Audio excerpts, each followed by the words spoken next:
famille. Son mépris des conventions l'éloigne des rôles dévolus aux filles dévouées. Quand son pays est envahi par les Huns, Mulan, n'écoutant que son courage, s'engage à la place de son père dans le but de lui sauver la vie. Elle va devenir, avec l'aide d'un dragon en quête de réhabilitation, un guerrier hors du commun. J'ai beaucoup aimé cette ère de princesse Disney qui s'émancipe un petit peu, voilà. Même si j'aime tout autant les princesses, genre La Belle au Bois dormant, Cendrillon, etc. Mulan, Rebelle, Réponse, etc. On est déjà quand même un petit cran au-dessus. Après c'est normal, tout évolue. Mais voilà. Mulan, il y a plusieurs films, je crois. Ça fait tellement longtemps que j'ai regardé. Mais mon préféré c'est le premier. Ensuite, en 19e position, on a La Belle et le Clochard, qui est un film très ancien, vraiment un classique. Mais j'adore les musiques, j'adore l'ambiance, les décors, les dessins, je trouve ça trop beau. Alors, malgré leur milieu différent, une chienne coquère gâtée et un cabot jovial partagent amour et aventure dans ce classique.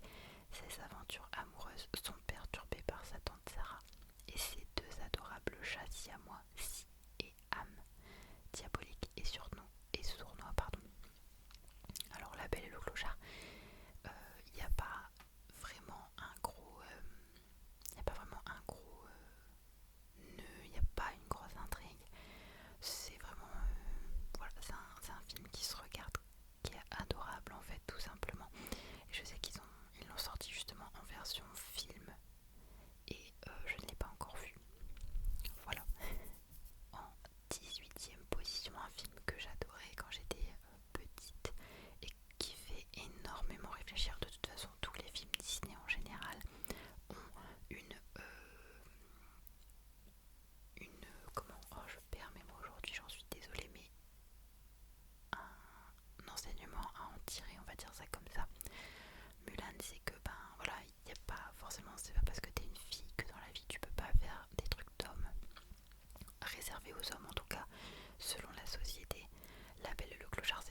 j'adore.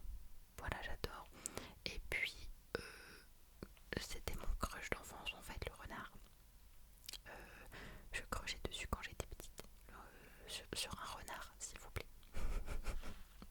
En 12e position, un film qui est un peu plus récent encore que Zootopie, c'est Lucas, qui est sorti il y a très peu de temps et que j'ai adoré. Et d'ailleurs, je tiens à faire une précision, c'est que en fait, mon top 20 n'est pas vraiment très bien classé. Je vous ai mis mes 20 films préférés plus ou moins classés dans l'ordre.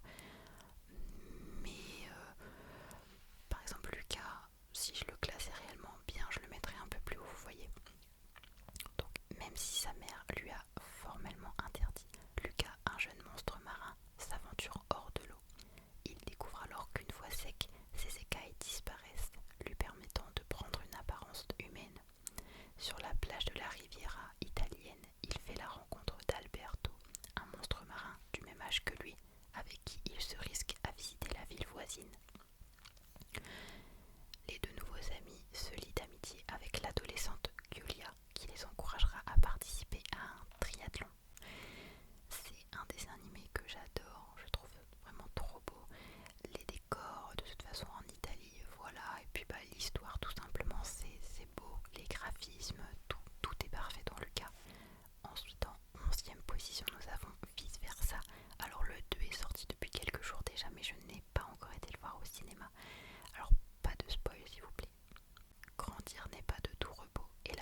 est leur unique espoir. Je vous le conseille si vous ne l'avez pas encore vu. Un chef-d'œuvre, tout simplement. Ensuite, en 8ème position, là, un classique que je ne pouvais pas mettre plus bas, même si je vous avoue qu'en fait je l'ai tellement regardé que j'en ai marre. C'est Le Roi Lion. Je vais vous lire le synopsis, même si, bon, un lionceau nommé Simba est exilé de son royaume après avoir été accusé d'être responsable de la mort de son père, Mufasa. Avec l'aide d'un étrange duo composé d'un suricate et d'un phacochère, il décide de reprendre ce qui lui revient de droit lorsqu'il apprend qu'il est destiné à être roi. Voilà, je l'ai énormément regardé quand j'étais petite et surtout je pleure à chaque fois. On le sait ce qui va se passer, on le sait, mais on pleure, toutes les larmes de notre corps. En 7ème position, on a Ratatouille. Rémi n'est pas un jeune rat comme les autres, il a un véritable don, celui de cuisiner, marier les saveurs, découvrir de nouveaux arômes et un rêve, devenir un cuisinier, devenir un grand chef et le premier rat de goût. Il est prêt à tout pour vivre sa passion, notamment venir s'installer avec sa famille sous les cuisines d'un des plus grands restaurants parisiens, celui d'Auguste Gusto, la star des fourneaux. Voilà, j'adore Ratatouille, je trouve que c'est un film qui est trop mignon. Et surtout, j'aime les graphismes, j'aime le fait que ça se passe à Paris. Et puis, bah voilà, tout simplement, c'est vraiment une belle histoire. En 6ème position, on a Toy Story, donc 1, 2, 3, 4, je ne saurais pas vous les classer. Le 4, je vous avoue que j'ai moins aimé. Même le 3, voilà. Mais le 4, je vous avoue que j'ai moins aimé parce que les jouets, en fait, ils se séparent à la fin, tout ça. Enfin voilà, moi, mes préférés, c'est ceux où les jouets sont avec Andy.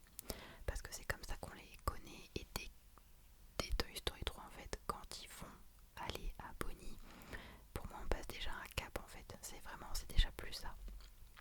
Mais donc, quand le jeune Andy quitte sa chambre, ses jouets se mettent à mener leur propre vie, sous la houlette de son pantin préféré, Woody le cow-boy. Andy ignore également que chaque anniversaire est une source d'angoisse pour ses jouets qui paniquent à l'idée d'être supplantés par un nouveau venu. Ce qui arrive quand Buzz l'éclair est offert à Andy, cet intrépide aventurier de l'espace venu d'une lointaine galaxie, va semer la zizanie dans ce petit monde. Donc ça c'est pour Toy Story 1. Mais Toy Story 2 c'est celui avec Jessie. Toy Story 3 c'est celui où ils sont dans la maternelle et ils vont à Bonnie tout simplement. Et par la maternelle, l'école, je sais pas comment appeler ça. Et Toy Story 4, je me rappelle même plus, je l'ai vu qu'une fois, mais ils sont dans un espèce de foire, de fête foraine. Voilà. Ensuite on arrive dans le top 5. Donc en 5ème position on a Cars, que j'ai découvert il n'y a pas longtemps du tout. Parce que je pensais que c'était un film pas uniquement de voiture. Et c'était pas du tout mon délire. Et puis finalement j'ai regardé avec mon copain. Et ça a été un véritable coup de cœur. Donc comme quoi faut pas se mettre de barrière dans la vie. Donc Cars, comment je le classerais? Je mettrais le 1, le 2, le 3 tout simplement. Donc je vais vous lire le synopsis du 1. Flash McQueen, splendide voiture de course promise au succès, doit participer à la prestigieuse Piston Cup. Piston Cup, je sais pas comment on dit. À cause d'une déviation, Flash atterrit dans la petite ville de Radiator Springs sur la route 66. Il va alors rencontrer Sally, une élégante Porsche 2002, Doc Hudson, une Hudson Hornet 1951 au passé mystérieux, et Martin, une dépanneuse rouillée mais à qui on peut faire confiance. Donc voilà, j'ai adoré tout simplement. Je crois que j'ai adoré 1 million de fois dans cette vidéo, je suis désolée, c'est très répétitif. En 4ème position, je me suis permise de mettre un film qui n'est pas un Disney mais qui est un 20th Century Fox, là je sais plus exactement. C'est Anastasia parce que j'adore. Et qu'il y a énormément de gens de toute façon qui pensent que c'est un film Disney alors que pas du tout. Alors, Saint-Pétersbourg, 1916, le tsar donne une grande fête dans son palais, mais sa famille est victime d'une malédiction lancée par le sorcier Raspoutine. La famille impériale est chassée de Russie par la Révolution et, dans la précipitation, abandonne la jeune princesse Anastasia. Plus de 10 ans plus tard, Dimitri, un petit escroc,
l'énergie provient des cris des enfants. Monstres et compagnie est la plus grande usine de traitement de cris de la ville. Grâce au nombre impressionnant de portes de placards dont dispose l'usine, une équipe de monstres pénètre dans le monde des humains pour terrifier durant la nuit les enfants et récolter leurs hurlements. Or, l'arrivée d'une enfant vient interrompre la compétition que se livre deux monstres pour le titre de la créature la plus terrifiante. C'est une histoire très mignonne, très drôle, c'est pour ça que j'aime beaucoup aussi, genre Bob Razowski est hilarant comme personnage. Voilà. Et mon film préféré de tous les temps, c'est Frères des ours. J'ai tellement de choses à dire sur ce film. Il est sorti en 2003, mon année de naissance. Mon chanteur préféré chante pour ce film, Phil Collins. Donc il chante aussi dans Tarzan, mais bon, c'est pas pareil. Alors, avide de vengeance, Kenai, un jeune indien, se lance à la poursuite du grizzly qui a tué son frère. Cependant, alors qu'il achève l'animal, le ciel s'ouvre et les esprits de la forêt, furieux, métamorphosent Kenai en ours. Pour retrouver sa forme humaine, il va devoir accomplir un voyage initiatique, jusqu'à la montagne sacrée, là où la lumière touche la terre. Je pleure toujours également dans ce film. Vous me mettez la musique triste de Phil Collins, je pleure. Voilà.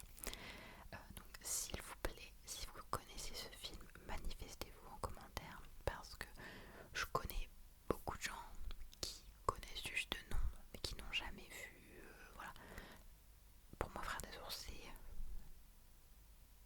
une merveille. C'est mon film préféré, mon copain le sait. À chaque fois qu'on sait pas quoi faire, je lui dis oh, regarde Frères des ours. Il souffle. Alors il y a un Frères des ours 2 qui est sorti et j'ai profité en fait de me payer un abonnement Disney Plus il y a quelques années pour le regarder. J'ai détesté